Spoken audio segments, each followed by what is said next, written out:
Primeiro eu queria agradecer, como eu sempre faço, primeiro a Deus por poder estar aqui, né? Não tem coisa melhor do que ser grato a Deus. Meu pai sempre diz que só está motivado quem está agradecido a Deus. E gostaria de, antes de me apresentar, também apresentar, está comigo também a minha esposa, essa linda menina que Deus me deu, está aqui, né? Fica em pé para que todos fiquem aí com um pouquinho de inveja, né? É a minha menina linda que Deus me deu. O que nós vamos compartilhar com vocês, alguns minutos, né? É uma pequena parte da nossa vida, do que Deus é para nós, do que Deus foi, do que Deus tem sido e do que Deus será também, do que a gente acredita, né? Então é um pequeno resumo aí da nossa vida, de uma parte de testemunho. É um pouco diferente, talvez, de todos os testemunhos que você já ouviu na Donep. Uma boa parte a gente veio por dor, né? Vem por dor e que tem problema, está quebrado financeiramente, estava envolvido com outras seitas, com demônios. A minha história é um pouquinho diferente. Não, eu nasci num lar cristão, o meu avô nasceu na Alemanha, já era evangélico, já era um homem de fé e que acreditava nas coisas impossíveis, quando ninguém não acreditava mais, ele ainda estava dizendo, eu sei em quem tenho crido, o meu Deus é poderoso para fazer coisas. Eu nasci no meio desse lar, é um pouquinho diferente a história, né? Porém, quem sabe nesta noite, Deus, o Deus Todo-Poderoso, né? Que aqui está também nesta noite, ele possa tocar seu coração com essa singela história, né? Nasci numa família simples, apesar do meu avô, ele veio pouco antes da guerra, perdeu todos os bens que ele tinha lá, então era uma família simples, uma família relativamente quase pobre, não chegava a ser, porque ele era um homem que trabalhava e nunca deixou faltar nada para o seu lar. E, enfim, eu nasci em Santo André, eu não sou catarinense, apesar que eu moro agora nesse lindo estado aqui, né? Moro em Timbó, quem conhece, é uma cidadezinha pequena, é uma delícia morar naquele lugar, para quem fugiu lá de Santo André, daquela loucura toda. Mas eu nasci em Santo André, eu sou andreense da terra, e lá formei toda a minha família. E durante todo o período, quando a gente ainda era garoto, vivendo num lar cheio de fé, o meu pai sempre foi um homem de muita fé, o é até hoje, e sempre muito usado por Deus. A gente nasceu nesse lar cristão. Para vocês terem ideia, com 8 anos de idade eu já pregava o evangelho, o microfone nas praças públicas. Com 8 anos eu ganhei minhas primeiras almas para Jesus. Foi muito bom, uma experiência muito agradável. Meu pai fazia um culto ao ar livre e aí eu estava encostado numa banca de jornal num domingo de uma tarde com uma garoa, aquela garoa de São Paulo, e ele virou para mim e disse assim, agora é você que vai pregar, meu filho. Eu olhei para trás, não tinha ninguém. Eu disse, sou eu, papai? Tinha 8 anos. Ele disse, é você mesmo, filho. Eu disse, mas eu sou uma criança. Ele disse, vem cá, o Senhor é contigo, você pode falar. Não tinha ninguém na rua, uma garoa, um frio, domingo à tarde, e a gente estava, eu como garoto, como criança, dizia, estamos pregando para as paredes aqui, não tem ninguém neste lugar.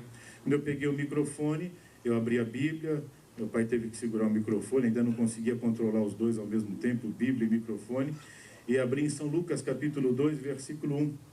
E eu recebi a primeira revelação bíblica aos 8 anos, quando diz assim, não havia lugar para ele na estalagem. Ele era Jesus, que estava nascendo. E aí eu comecei a pregar.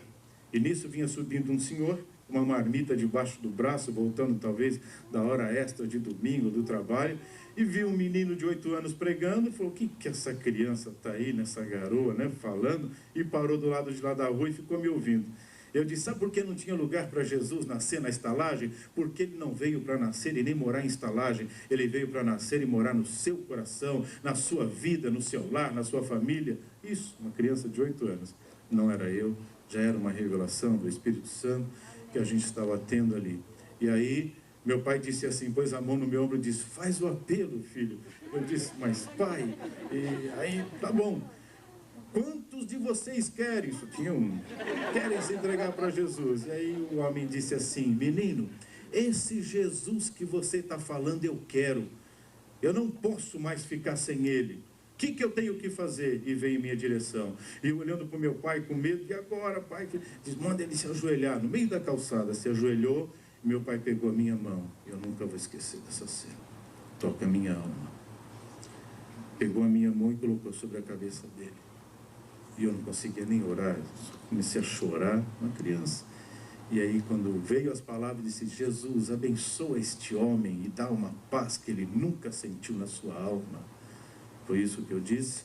Ele começou a chorar também, ficou em pé e disse assim, você pode agora falar desse mesmo Jesus, menino, para minha esposa e para os meus filhos? E nós fomos para lá, a esposa se converteu, os filhos também, e hoje é uma grande igreja. Começou na casa dele, naquele bairro, chama Jardim Estela, em Santo André, uma grande igreja. Então a gente começou assim. E aí tínhamos um monte de sonhos, Deus foi abençoando os sonhos. Quando eu tinha 15 anos, eu trabalhava numa empresa alemã chamada Hermann Jackson, que fazia modelos de fundição. E Deus, pelo seu grande amor, sempre foi comigo, e eu só tenho que agradecê-lo. A glória toda dele, eu transfiro toda para ele, porque ele merece toda essa glória. E ele abençoava em tudo que eu punha a mão. Eu comecei a trabalhar com a pintura, aprendiz de modelador de pintura. E aí os modelos, todo mundo dizia, olha, está muito melhor agora que você está trabalhando. Eu era um garoto de 15 anos, mas Deus abençoava. E aí tinha problema nas máquinas, disse, ó, põe esse menino aí, porque tudo que ele põe a mão dá certo, e põe ele para consertar as máquinas. Bom, para vocês terem ideia, as máquinas, enquanto eu era o responsável em consertar a máquina, elas não quebravam mais, para vocês terem ideia. E Deus foi sempre nos abençoando, e um dia eu estava nessa empresa, já há quase um ano, meu pai disse assim, olha, Deus falou comigo, é nessa família que eu vivi, e no meio desta família que eu cresci. Deus falou comigo, e tem muita gente que não acredita que Deus fala, mas Ele fala, por isso que você está aqui nessa noite, senão você nem viria aqui. E aí ele disse, e você vai trabalhar numa outra empresa, e nessa outra empresa você vai ter uma grande oportunidade, e lá vai ser a porta que Deus tem aberto para você. Eu disse, mas pai, está tão bom aqui, já estão me promovendo, eu já estava começando a aprender um curso de desenho. Ele disse, terminou teu tempo, vai lá e diz para o dono da empresa. E eu cheguei e disse, olha, muito obrigado, foi uma maravilha trabalhar com o senhor, mas meu pai disse que tem um outro lugar para mim. Ele disse, eu quero falar com teu pai, porque eu estou investindo em você. Eu disse, olha, não adianta, o meu pai, quando o nosso Deus fala com ele, não tem quem faça ele mudar.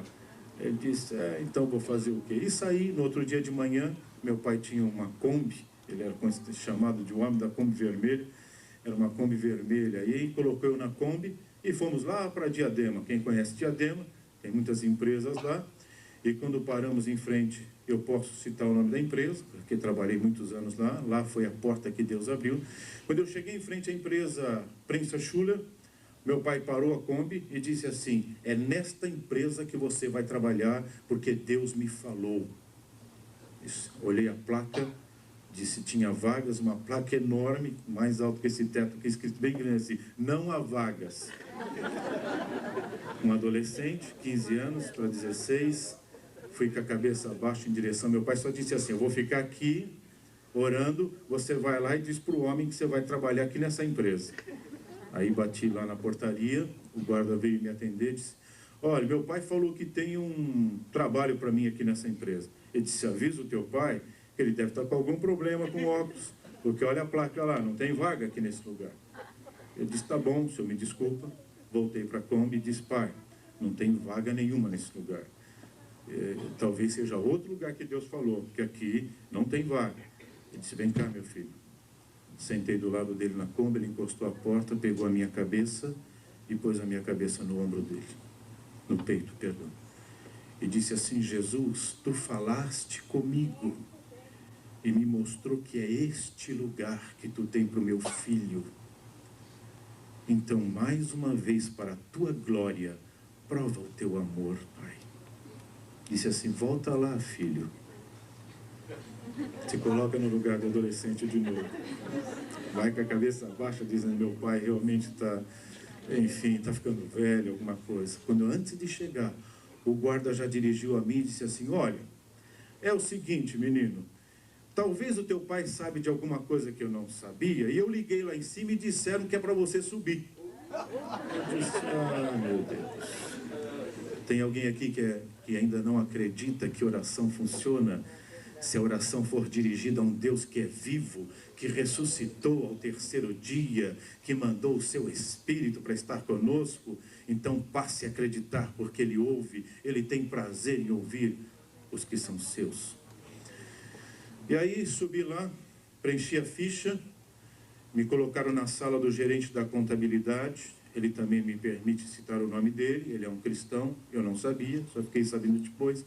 O senhor Walter Matschulati, é um catarino aqui, encontrei ele em Blumenau tantos anos depois, isso aconteceu em 69, tantos anos depois, encontrei ele aqui em Blumenau, foi uma alegria. Contando esse testemunho, ele levantou a mão e disse assim: sou eu, Walter Matschulati, eu que estava lá, Deus usou ele.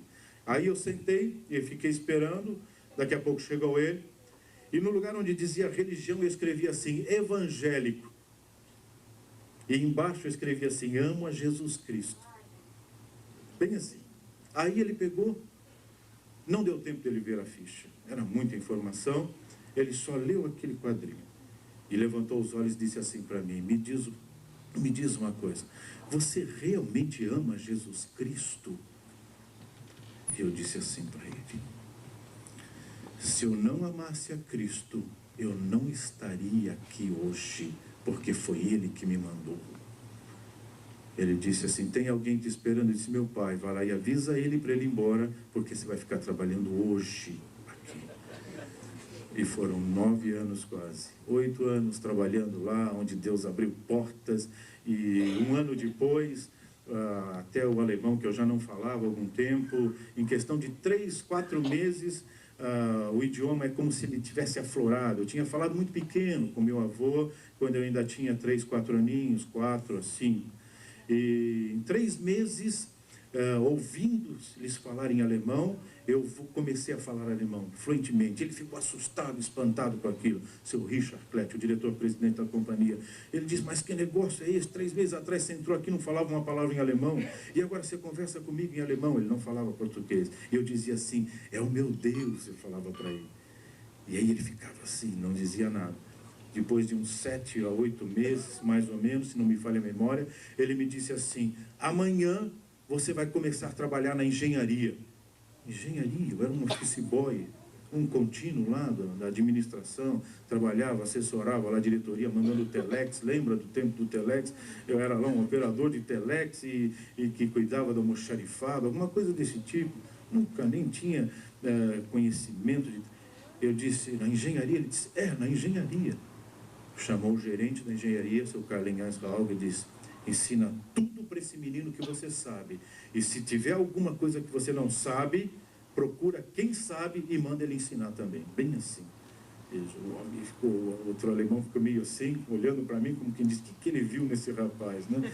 Para querer isso. É assim que Deus faz. Deus foi nos abençoando e passamos ali. Daí ele perguntou assim: mas e eu vou registrar ele como? O que ele vai ser? Ele vai ser projetista mecânico, pode escrever aí. Eu não era projetista de nada, veja, nem tinha estudado nada para isso. Aí naquele dia, a partir daquela segunda-feira, eu comecei como projetista mecânico, sem ser projetista de nada. Deus faz coisas que você nunca vai entender. Quando Ele quer abençoar alguém, não há inferno que possa impedir. Entenda isso. Eu experimentei e experimento isso em toda a minha vida.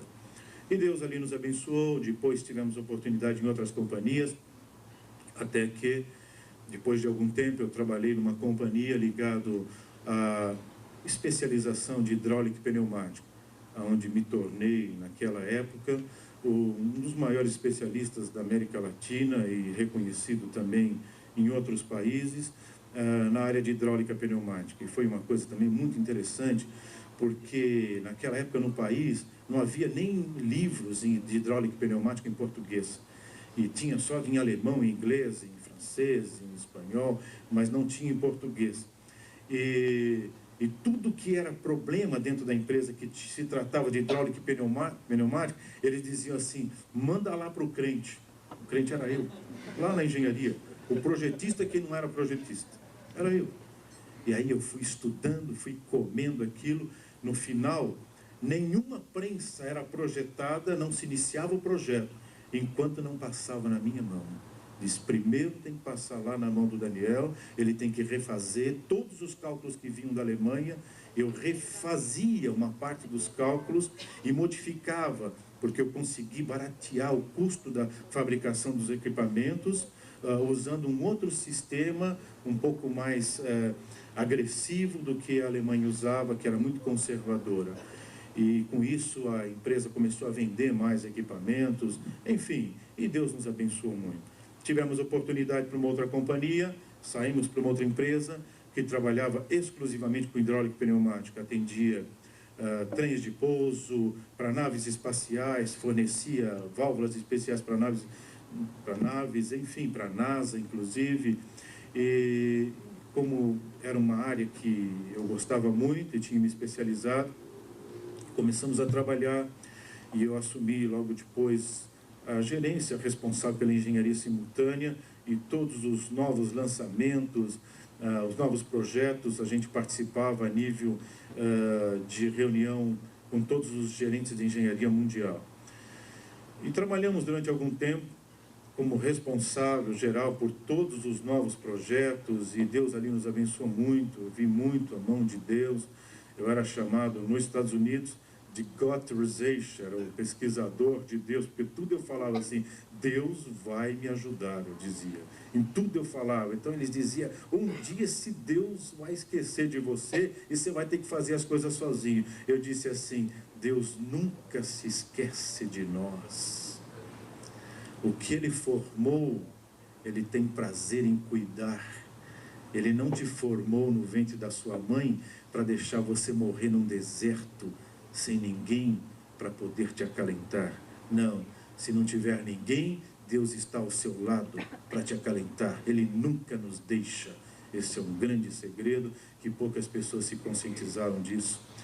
E Deus ali nos abençoou até que houve um acidente, vocês se lembram, em 78, 28 de janeiro de 78, de 86, que houve a explosão da Challenge. E nós, como responsável, nós fornecíamos as válvulas para o comando dos sistemas principais de lubrificação e também de controle de combustíveis. E eu era o responsável técnico da empresa, e se fosse descoberto que o problema tinha sido do nosso produto, eu seria acionado, eu seria processado e poderia até ser preso, porque fornecemos um produto que causou 6 mortes, fulminante. Enfim, e aí fomos convocados rapidamente para lá e ficamos lá 42 dias internados. Ninguém saía, ninguém entrava mais dos que foram chamados, especialistas de vários lugares do mundo, e estava lá um brasileiro, um Gotterization, um pesquisador de Deus. Puseram no meu laboratório, eu tinha um laboratório ali na NASA, puseram no meu laboratório uma plaquinha escrito assim, Gotterization, pesquisador de Deus. No segundo dia que eu estava na casa, o diretor maior da casa, está lá até hoje, um ateu, confesso, dizia ser ateu, não acredito, eu sou um físico nuclear e para mim não existe Deus, existe o que eu posso ver, o que eu posso tocar e o que eu posso criar, assim ele dizia. E no segundo dia ele disse assim para mim, encontrou comigo no corredor e falou assim, me diz uma coisa, você sempre diz que vai falar com teu Deus, que ele tem soluções, por que você não vai falar com ele? Quem sabe ele te ouve e até te dá uma solução para esse problema. Não havia mais solução. Deixa eu só explicar rapidamente, isso eu posso explicar. Existem algumas coisas que eu não posso falar, mas o que eu vou dizer é o que eu posso falar. Havia sido feita uma alteração de velocidade de empuxo nas turbinas. Nas naves anteriores a essa da explosão, a velocidade de empuxo chegava no máximo a 32, muito 28 mil quilômetros por hora. Porém, com esta velocidade de empuxo, o número de entradas e reentradas na estratosfera, desculpa, não tem outros termos, esses são os termos mais simples tecnicamente.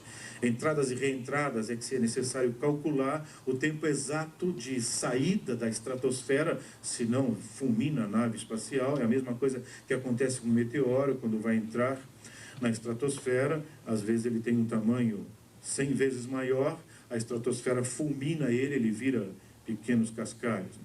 É mais ou menos o que iria acontecer com a nave, e tanto na saída como na reentrada.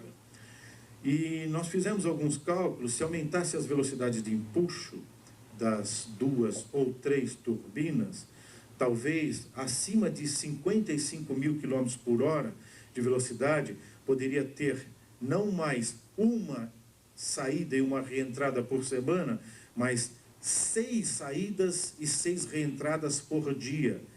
Isso quer dizer que facilitaria muito as viagens nessas condições. Então foi isso que aconteceu.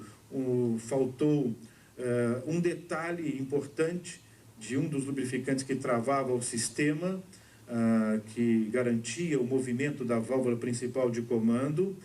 E quando se aumentou a velocidade, houve uma mudança na energia cinética e na energia dinâmica de todo o sistema, que foi um pequeno detalhe que não se levaram em consideração, e ela travou a válvula do comando aberta e uniu os dois combustíveis, o sólido e o gasoso, e ele explodiu. Eles não conseguiram acionar porque houve uma quebra do grão do lubrificante e a válvula travou. O mesmo que ocorria, em vez de quando você ouvia nas notícias, travou o trem de pouso e não desceu o trem de pouso, nem o sistema de emergência, e teve que descer de barriga o avião. Lembra? Antes de 86, era comum, em vez de quando você ouvia isso, somente nos aviões pequenos. Depois de 86, você nunca mais ouviu isso. Por quê? Eu vou te dizer. E aí, o que aconteceu? Estávamos lá já quase 42 dias, e vai para o laboratório e testa e faz testes, e nada, não havia solução para a modificação desse sistema. Quando foi já quase com 42 dias que estávamos lá, eu encontrei novamente esse ateu. Antigamente eu citava o nome dele, eu não posso mais, e ele disse assim para mim, não porque ele não permite, é que o sistema de segurança é que não permite.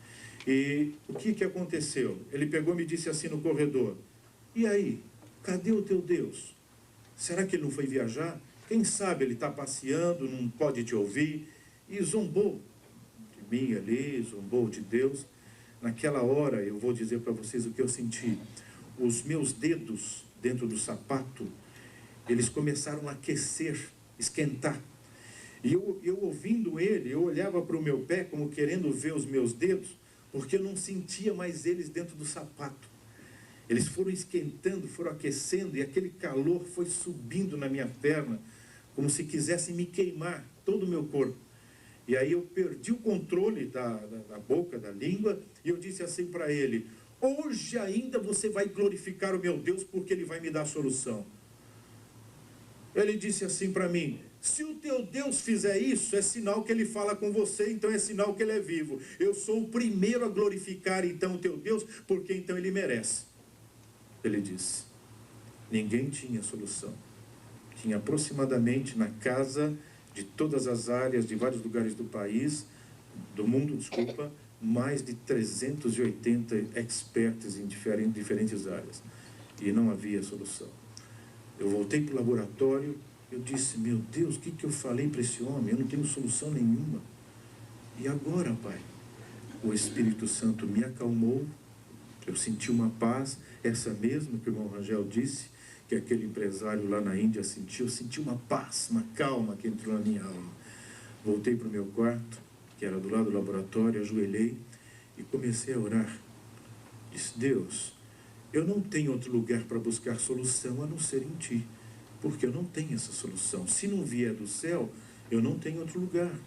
Eu estava com a Bíblia aberta, ela estava lá em Êxodo 30, 22, e lá tem algumas fórmulas que Deus deu para o perfumista e para o sacerdote, que fazia o incenso, que após a liturgia do culto na época era aspergido.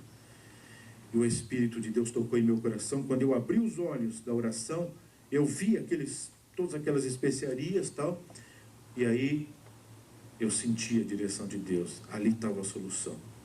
Voltei para o laboratório e disse assim: eu já tenho a solução.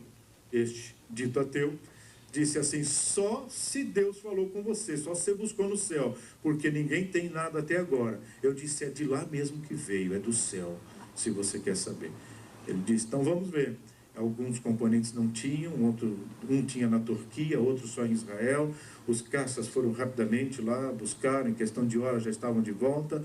Montamos no laboratório, havia um osciloscópio que podia medir qualquer alteração de energia cinética e simulava a velocidade até 150 mil km por hora, para ver quais eram as alterações de energia que ocorriam em todo o sistema. Montamos lá todo o sistema e aí eu peguei 2 gotas de betume. Sabem o que é betume? É o óleo grosso, petróleo bruto antes de ser tratado. Peguei 2 gotas, coloquei, eles ficaram todo mundo olhando para mim: o que você vai fazer? Eu falei assim: fique em paz. Da onde vem a fórmula, ele sabe o que faz, eu disse. Eu estava em paz, eu lhes confesso, não sabia, veja, como homem, se aquilo ia dar certo. Mas como servo de Deus, eu tinha convicção que o que Deus faz, Ele não brinca com seus filhos. Tinha convicção.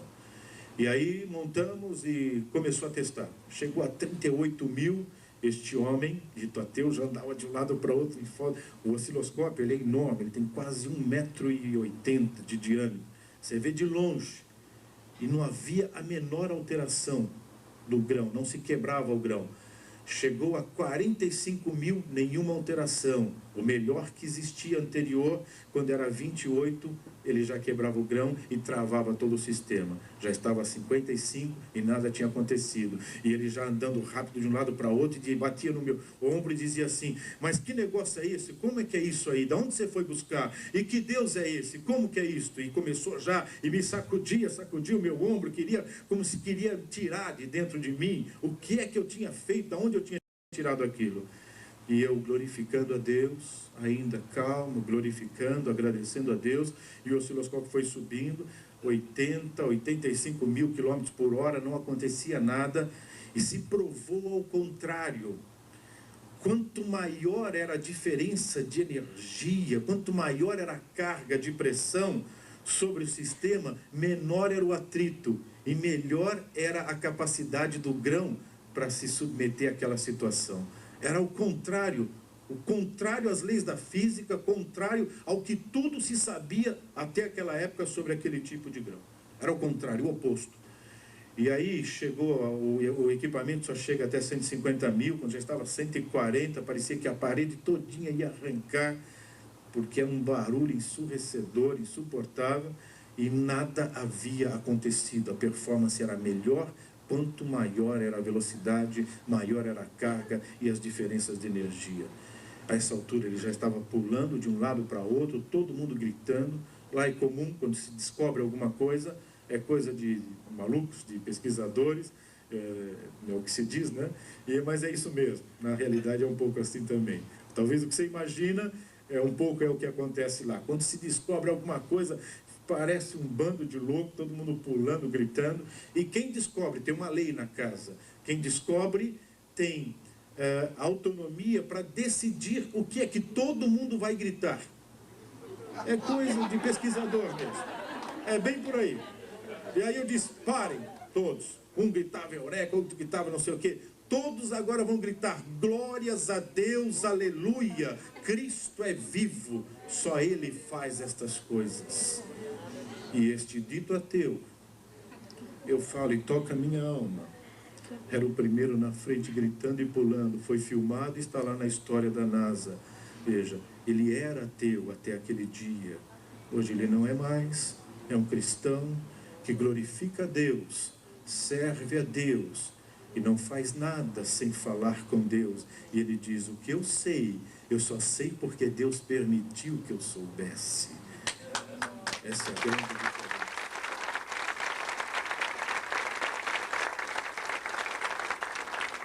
Transfiro todas essas palmas para o meu Jesus. Ele merece todas elas.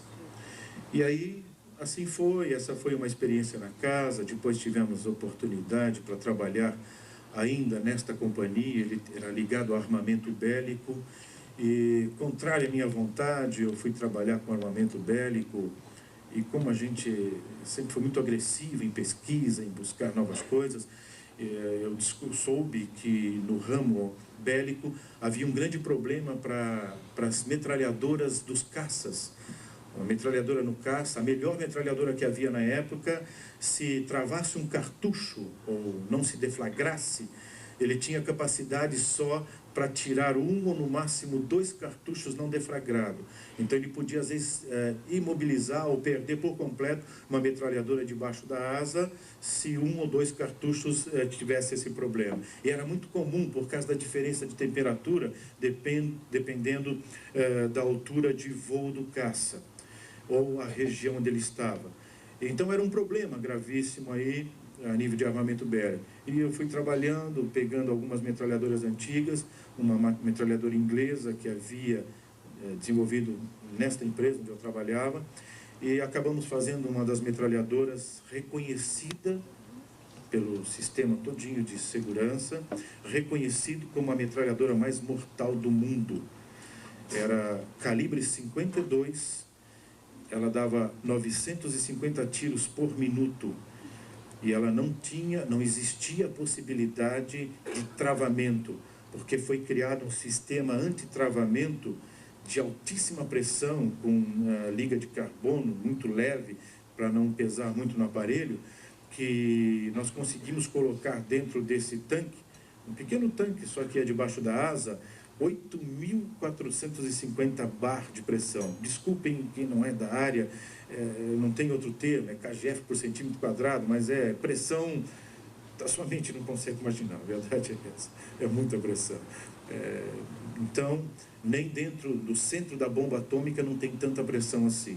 No centro de uma bomba atômica, a pressão máxima de expansão de átomos que ela gera é em torno de mais ou menos 2.800 bar kgf por centímetro quadrado. E no centro, e dentro de um tanque desse, chegava a quase 8.000 bar. E então, era indefinido. Você podia, se cartuchos não deflagrasse, ela explodia os cartuchos para fora, e nunca a metralhadora. E a altíssima precisão, era com mira laser, um sistema controlado por uma centralina que nós desenvolvemos com uma equipe. E quando nós fomos fazer o primeiro teste, se fez um muro muito grande, uma parede muito grande, alta, de concreto e com várias linhas, vários riscos, e o armamento ele é medido pela precisão de tiro, não só pela capacidade de destruição, mas pela precisão de tiro. Nós ficamos na casa-mata, guardados, e pelo rádio dissemos para o caça descer, arremeter, e aí, quando ele desceu, ao contrário, quando ele desceu, ele acionou a metralhadora a uma distância de 1.600 metros, um pouquinho mais do que 1,5 km.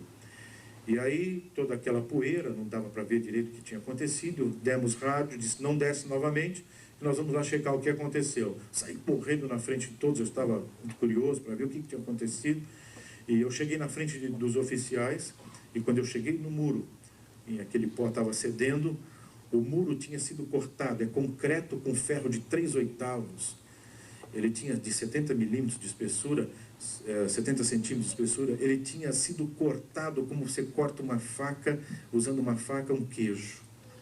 Com precisão, com erro de 2/10 a 1.600 metros. Nunca se tinha visto nada igual. Só que quando eu apoiei no muro, que eu cheguei lá, eu perdi a força nas pernas e eu fui cedendo, eu fui caindo, eu não tinha mais força, eu fui tentando segurar no muro, até que quando eles chegaram, os oficiais, eu estava deitado no chão. Eu não tinha mais força nas pernas, eu via o que todo, eu ouvia e via todas as pessoas, ouvia o que eles falavam, mas eu não conseguia falar com ninguém. Sabia tudo que estava acontecendo ao meu redor, mas eu não tinha mais força nenhuma no corpo. Eu perdi completamente as forças.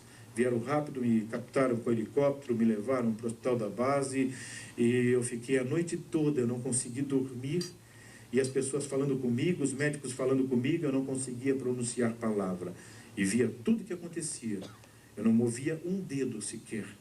E aquela noite, pasmem os senhores, Deus falou ao meu coração muito forte, Ele tocou no meu coração de uma forma muito forte, e uma das coisas que eu nunca vou esquecer, que ele me disse quando eu estava ainda no muro, como uma voz muito forte, disse: eu não te chamei para tirar vidas, eu te chamei para ganhar vidas. E eu entendi o que Deus estava querendo me falar. Mesmo sendo de um lar cristão, não era para aquilo que Ele tinha me dado condições de estudar, de trabalhar, de ter as condições de conhecer empresas no mundo inteiro. Não foi para isto. A função era outra. Uma delas, por que não dizer, falará Adoneb? Por que não dizer? Uma delas. E outras mais, como já preguei o Evangelho para Helmut Kohn 2 vezes, já falei de Jesus para o Jô Soares algumas vezes, enfim, tivemos oportunidade, e outras mais, para falar de Cristo, por aquilo que Deus nos deu condição de aprendermos e de trilharmos de caminho, e daquilo que acreditamos. E aí o general não entendeu naquela ocasião, e eu sofri um pouco, alguns detalhes eu não posso mais falar, mas a gente passou um período muito difícil.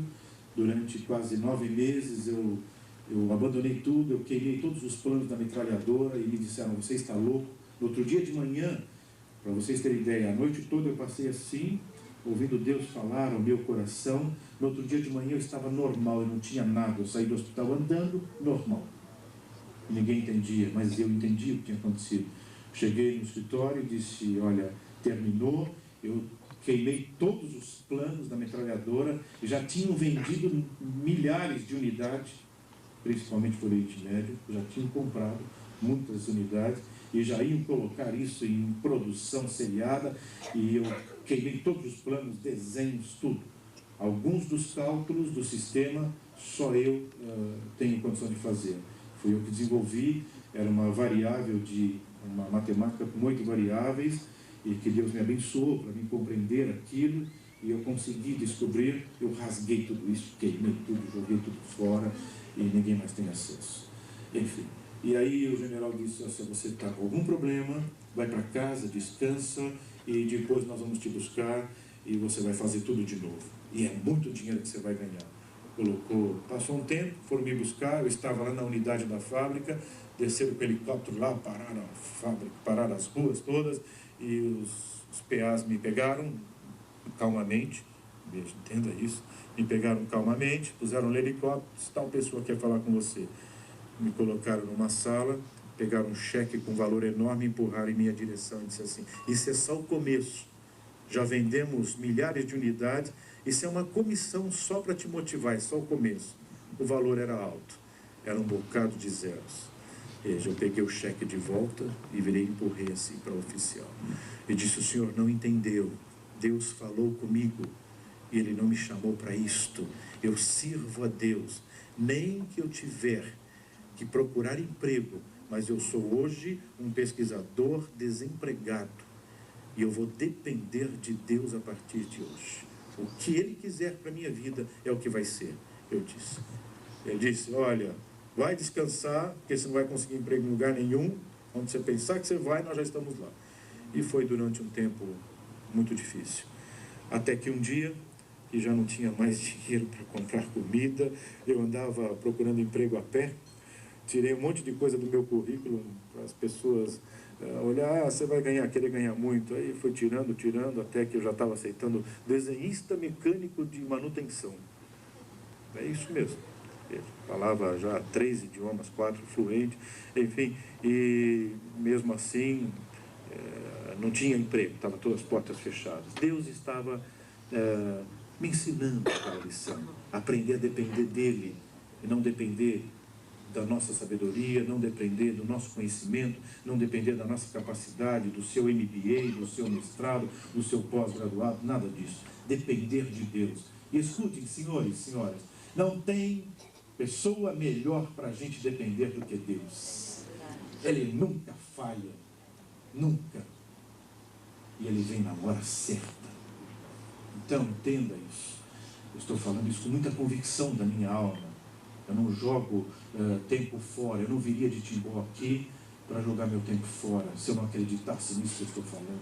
Eu acredito nisso.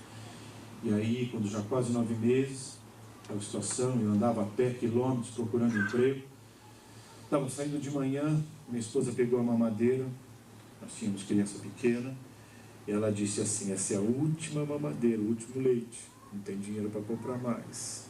Eu disse, o Senhor proverá, eu disse para ela. Aí ela disse assim, oh, que coisa boa uma mulher de fé. Ouça isso, mulheres. Mulher de fé ao lado de um homem é uma maravilha. Ela estendeu assim a mamadeira para o céu e disse assim, Jesus, eu creio que hoje termina a nossa luta, porque o Deus que eu sirvo cuidou de nós durante todo esse tempo, e eu sei que hoje te dará vitória. Pôs a mão no meu ombro, ela se lembra bem, e disse assim, vai, o Senhor é contigo. A pé, não tinha dia nem para tirar xerox mais do currículo, minha tia que tirava para mim, o telefone não tinha mais, tinha vendido, enfim, estava assim, vamos lá. E aí andei, achei uma rua lá que eu nunca tinha entrado, não entrei nessa rua aqui, parei numa empresa lá, escutem, senhores, tudo que eu falo, eu tenho prova, posso citar o nome das empresas e as pessoas lá na empresa vão confirmar tudo isso, por isso que eu falo com muita convicção. Bati lá na porta e, pô, olha, eu sou nome e tal e estou procurando emprego. Ah, o senhor que é o Daniel Alves? Sim, sou eu. Mas estão te esperando. Aí eu disse, bom, deve ter algum problema, eu deixo ele me levar lá para dentro, lá dentro eu explico, já estou lá dentro mesmo, eu disse, lá eu explico. Não, a secretária do diretor-presidente já está te esperando e o diretor, e sabia que o senhor ia vir e está todo mundo te esperando, tá bom. Bem, eu disse, secretário do diretor, nem sabia se eu falava alemão ou não, já veio falando alemão no corredor, e tal, que bom que o senhor veio, ele já está lhe esperando, até agora eu não sabia quem era, eu só sei que era o diretor-presidente da companhia, me pôs numa sala muito grande lá, sentamos na sala, e ele disse assim, se apresentou, e aí eu disse, pô, agora eu vou ter que explicar para este homem o que aconteceu, e que eu não sou quem ele está esperando, deve ser algum outro Daniel Alfa, porque... Aí eu disse, olha, eu quero lhe explicar uma coisa, senhor. Eu nunca mandei currículo para a sua empresa, e eu não sei do que se trata, não sei o que está acontecendo, mas eu acho que eu não sou a pessoa que vocês esperavam, mas eu aproveitei a oportunidade para dizer para o senhor que eu estou procurando serviço. Ele falou, abriu a gaveta, tirou o meu currículo, mas esse currículo não é seu? Eu falei, sim, é meu currículo, mas não fui eu quem mandei. Ele disse, não, esse currículo não está aqui há 9 meses. Fazia 9 meses quase que eu estava desempregado. Há 9 meses, uma pessoa que é da sua igreja, você entregou para ele, ele veio e trouxe para mim aqui. Mas há 9 meses atrás eu não tinha colocação para o senhor. Eu disse, eu vou guardar, porque eu gostei desse currículo e quando eu precisar eu vou chamar ele. Falou, e foi essa semana que nós precisamos. E eu mandei ele lhe avisar, mas naquele domingo eu não fui na igreja. Veja, eu não fui, porque Deus queria me mostrar isso, que Ele cuida. Ele estava querendo me mostrar, valeu a pena, meu filho, depender de mim. Para de depender de você e começa a depender de mim. Era isso que Deus estava querendo me ensinar. E eu tinha que aprender. E eu fui exatamente na empresa, ninguém tinha me avisado, e como se Deus falasse, aqui meu filho, vai lá, é aqui o lugar que está lá. E nós estávamos esperando o senhor, vamos fazer o seguinte, eu quero tanto o seu trabalho aqui na companhia, e pelo que já falaram, que o senhor tem condição de fazer, que nós vamos fazer o seguinte, eu vou pagar um salário já de mês adiantado para o senhor. Já viram isso? É isso mesmo. Esse é o Deus que eu sirvo, e que te ama, que te trouxe aqui nessa noite. Veja, não fui eu que fui lá falar para o homem que eu não tinha dinheiro nem para comprar leite para outro dia. Não fui eu. Mas o meu Deus cuida dos detalhes da nossa vida. Eu sou testemunha disso. E aí a minha esposa, eu liguei para minha esposa, ela não deu nem tempo de eu falar. Ela só disse assim, já está empregado, não é, meu filho? Eu disse, é isso mesmo, mulher de fé, que maravilha. É isso. Eu disse, já estou assim e já tenho um salário adiantado já.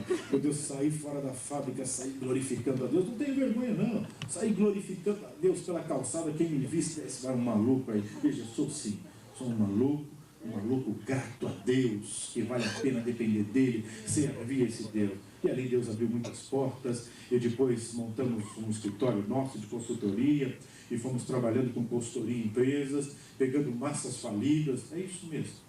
Deus me chamou para pegar massas falidas. As empresas, e eu tinha muito cliente, e tenho até hoje.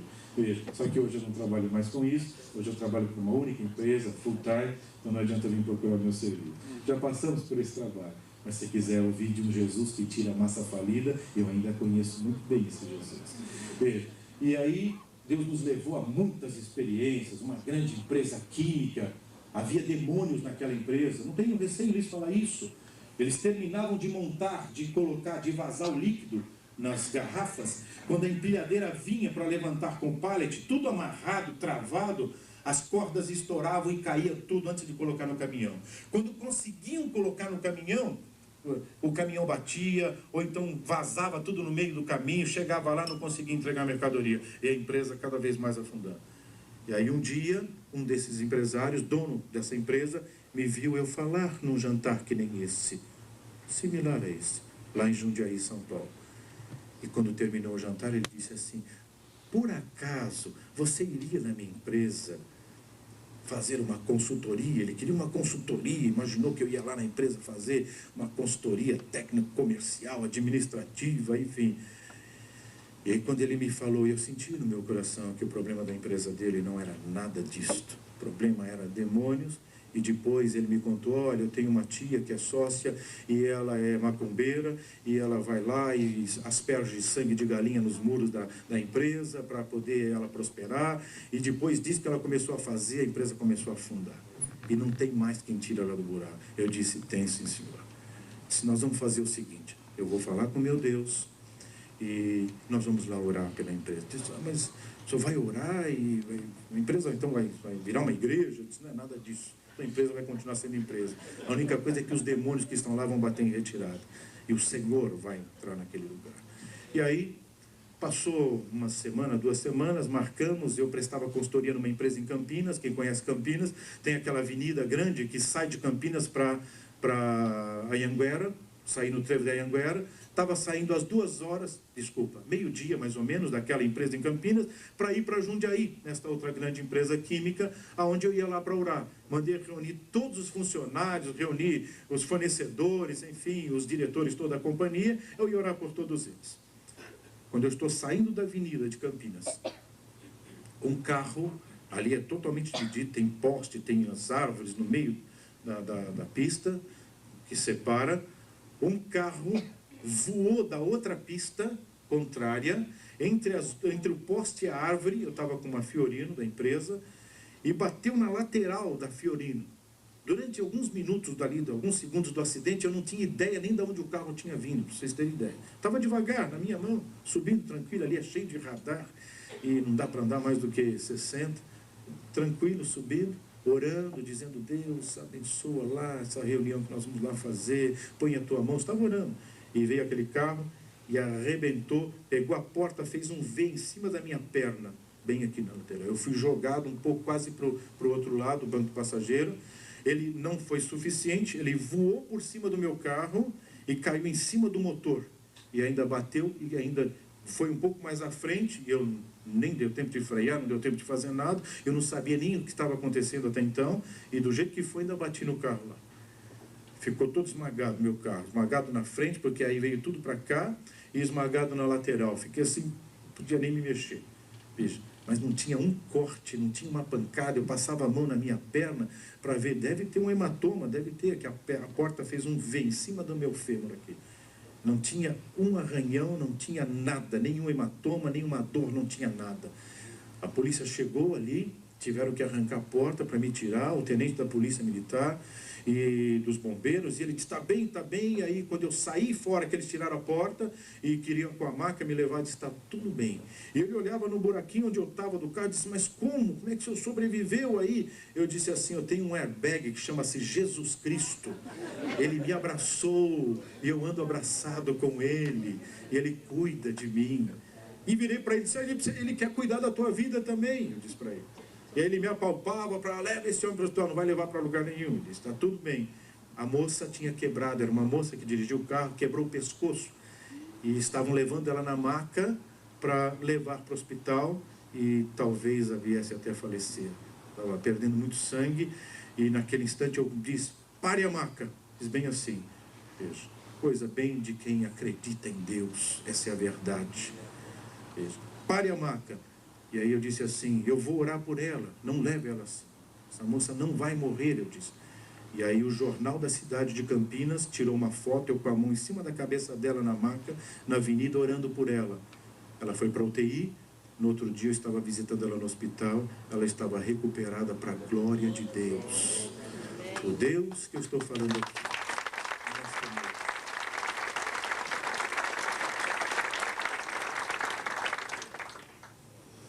É esse Deus que nós viemos lhe falar, de um Deus que faz, de um Deus que acontece, mas quando nós permitimos. Poderíamos ainda contar muitas coisas. Voo 402 da TAM, eu era um dos passageiros, era um dos. Mas como é que você está aqui? Morreu todo mundo? Veja, é que de novo eu tenho um Jesus que eu ando abraçado com ele anda abraçado comigo, e é tão bom andar com ele, não importa que o inimigo queira. Tem pessoas preocupadas com inveja, com ciúmes, pessoas preocupadas que o casamento não vai dar certo, que a empresa não vai dar certo. É em nome de Jesus. Muda a tua convicção. É que a tua convicção está no teu MBA, no teu carro, no teu conhecimento. Está na hora de ter convicção em Deus. Aí sim você vai descansar em paz. E vai ver que o teu casamento dá certo, o teu negócio dá certo, as tuas coisas dão certo. Com Deus. Sem Ele é sazonal, assim, altos e baixos. Um mês bem, outro não, é assim. Casamentos e vida financeira. É um gráfico assim. É igual uma senoidal. Quem sabe o que é senoide sabe o que eu estou dizendo. Voo 402 da TAM, só para encerrar. Eu representava um fabricante de máquinas a laser na América Latina. E eu ia dar treinamento, eu tinha vendido um equipamento desse para o Rio, eu ia dar treinamento para um grupo de 36 engenheiros que vinha de todas as unidades do Brasil desta empresa, para receber treinamento, para poder vender esse tipo de serviço nos outros estados do Brasil. E estava marcado, e nesse dia fatídico, eu estou indo lá para retirar a passagem no balcão da TAM, e dei o número. Quando eu estava entrando ainda no estacionamento, Deus tocou em meu coração que não era para mim entrar naquele avião. Eu disse, Deus, os engenheiros estão me esperando, como é que é isso? Como é que eu não vou? Aí a situação... Eu disse, Senhor, se não é para ir, então, eu vou ligar 6h45 da manhã, no escritório central, ela lá em frente à praia do Ipanema. Veja, 6h45 da manhã é meio difícil achar alguém no escritório na praia do Ipanema. Apesar que tem carioca aqui, né, que gosta de trabalhar, veja, mas tem as suas exceções. E aí, o que aconteceu? Aconteceu o seguinte, isso é só uma brincadeira, uma descontração. Meu pai é carioca também, então, veja. E aí, eu liguei, 6h45 da manhã, o gerente do escritório estava lá. Ainda bem, eu vim mais cedo para o escritório para não conseguir te avisar ontem. Eu estou cancelando a tua passagem, você não vai vir. Mas por quê? Caiu um raio ontem aqui, lá é a Light, né, o sistema, e queimou o transformador. A Light já trouxe um, colocou no lugar, não funcionou. Já trouxeram um segundo e não tem previsão de quando vai fazer funcionar, que não estão conseguindo fazer funcionar. Então não adianta, sem energia elétrica você não consegue mover a máquina. Eu disse, tá bom, então quando for para ir de novo você me avisa. Voltei para o escritório, parei para tomar um café, nesse inteirinho o acidente aconteceu. Meu escritório era bem perto ali da Dr. Lino de Moraes, algumas ruas depois onde foi o acidente.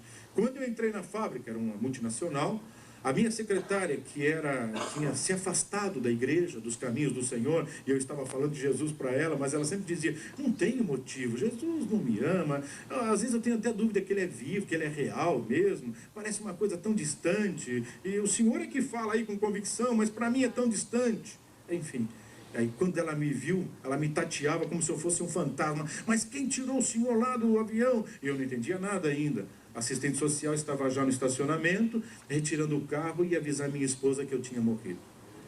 Veja, era exatamente esse quadro. O diretor-presidente ouviu a minha voz, veio correndo, me tateava como se eu fosse um fantasma. Mas como? O que é que você saiu do avião? Como? Quem te tirou? E que negócio é esse? Eu disse, gente, eu não sei o que está acontecendo, o que é? Aí me levaram na janela e dava para ver os destroços do avião lá ainda, saindo. Eu entendi tudo. Levantei as mãos para os céus e glorifiquei a Deus. E disse, eu te amo, Jesus, porque tu cuida dos que são seus. Esse é o grande segredo de quem serve a Deus. Esse é o grande segredo de quem entrega a sua vida a Deus, de quem se dispõe a viver com Ele. Eu costumo dizer que o que é seu, o mundo tira com facilidade, mas o que Deus te dá, o mundo tem que falar com Deus para te tirar. Essa é a grande diferença. Por isso que os teus negócios às vezes vão altos e baixos, porque você pensa que é seu. Por isso que o teu casamento não endireita, não vai, não acerta, porque você pensa que é seu. É minha mulher e eu faço o que eu quero, e meus filhos, nem nada disso. Não é seu, foi Deus quem deu. Na hora que você diz, não é meu, Senhor, é teu, aí para alguém fazer alguma coisa tem que falar com Ele. Essa é a diferença. Que Deus abençoe a todos. Foi uma alegria poder estar aqui compartilhando, né? Eu gostaria de, nesse instante, pedir que todos ficassem em pé e gostaria de compartilhar esse momento final. Tenho certeza que muitas pessoas que aqui vieram, né, talvez ouvindo esse testemunho, estão arrazoando entre si, dizendo, meu Deus, que coisa é esta? O Deus desse homem. Se você quer conhecer mais esse Deus, Ele também quer te conhecer mais. Ele também quer entrar na sua vida, no seu casamento, nos seus negócios, na sua vida particular, sentimental.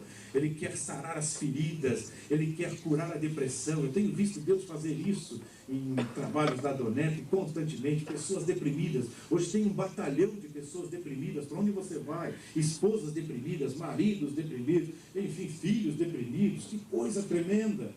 Eu vou lhe confessar, está aqui diante da minha esposa, eu não sei o que é depressão, não sei, se vocês me perguntarem, e como é que é esse negócio de depressão aí? Eu não sei lhe dizer isto, porque não dá tempo de entrar em depressão. Eu caio de joelhos e falo com o meu Jesus, Ele enche meu coração de alegria, de paz. O problema continua lá, não é que Ele foi embora não, está lá ainda, estou olhando para Ele, mas eu estou dizendo, Senhor, esse problema não é meu.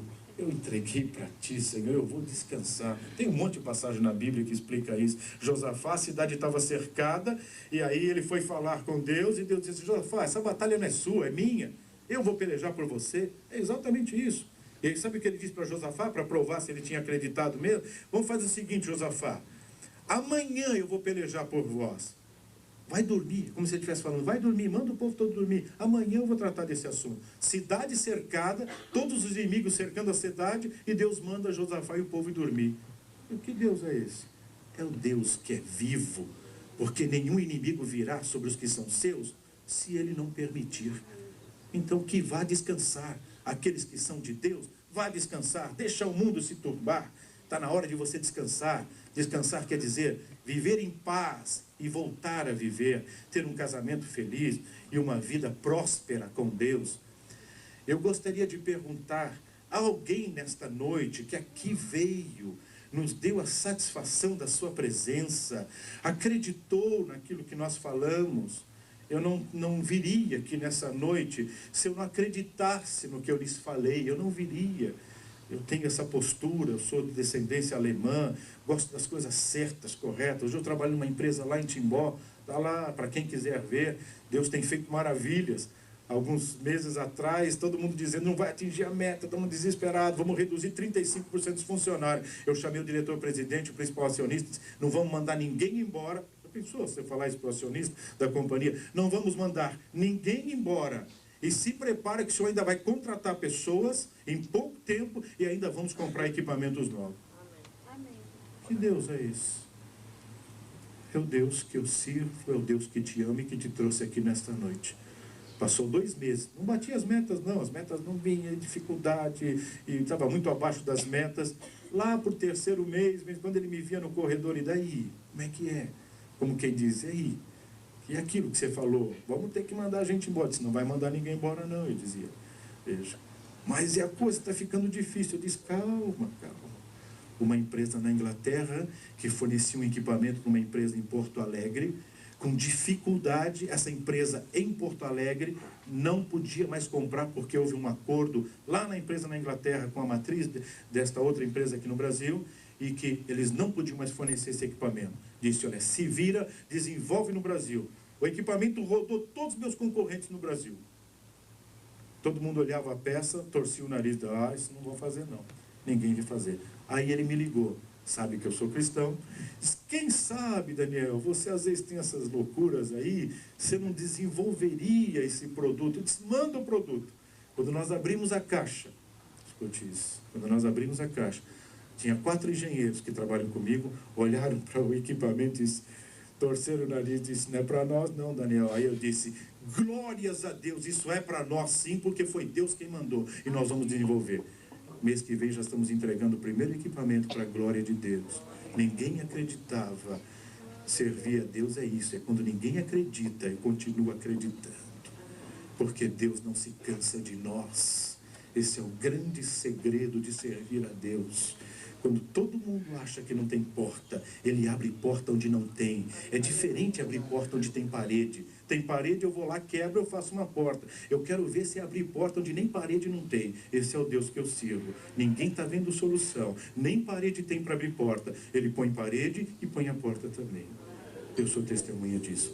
Alguém nessa noite que aqui entrou, que acreditou no que foi dito nessa noite, e tenha coragem de dizer a você mesmo, a sua esposa, as pessoas que te acompanham, eu preciso reconhecer melhor esse Deus.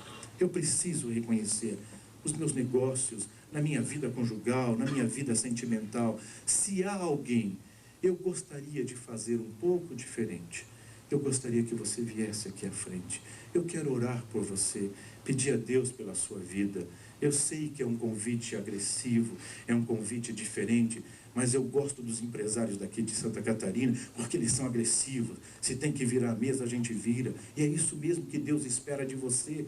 Quantas vezes, talvez você já chegou de manhã no teu escritório e baixou lá a cabeça na tua mesa e dizia, agora, o que eu vou fazer? As duplicatas estão aí, os impostos eu tenho que pagar, as situações estão aí e eu não tenho soluções.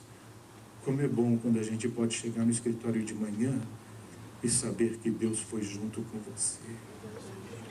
Dá uma paz na alma. Há alguém nessa noite que tem coragem de sair do seu lugar e vir aqui? Eu gostaria de orar por você, olhar no seu rosto e não importa. Isso, tem gente com coragem, que coisa boa, que bom que vocês estão vindo. Jesus os ama, os trouxe aqui nesta noite e não vi a hora de vocês moverem do seu lugar. Tem mais espaço aqui, pode vir, tem mais espaço. Eu quero também dizer uma coisa, enquanto as pessoas estão vindo, quem sabe tem alguém aqui nessa noite também enfermo. Se tem uma coisa que Deus gosta de fazer, é sarar as enfermidades dos seus filhos. A Bíblia diz que Ele tomou sobre si as nossas enfermidades. Está vendo esse que está falando aqui? 2 hérnias de disco. O médico olhou depois da ressonância magnética e disse, já vai ficar aqui, já vai entrar na faca agora. Eu disse, não, doutor, eu vou falar com o meu Deus primeiro. Só se ele disser que é para mim operar. Caso contrário, não vou operar. Pegou o exame, ressonância magnética, jogou de volta assim para mim, é mais um daqueles crentes loucos. Então, eu não tenho nada para fazer por você. Bem assim. Veja. Voltei para casa. Escutem isso. Estou entrando, o meu filho nessa época tinha 7 aninhos, e ele ouvia sempre o carro chegar na garagem, ele vinha correndo para me abraçar. Naquele dia ele veio de novo, do meu reflexo. E aí, desci do carro gemendo de dor, meu filho veio e me abraçou. Aí eu gemi mais ainda. Disse, não, filho, papai acho que vai ter que ir para o hospital, mamãe vai ter que levar o papai para o hospital. Eu estou com muita dor. Ele só disse assim, 7 aninhos, escutem isso. Não, papai, nessa casa tem Jesus e eu vou falar com Ele.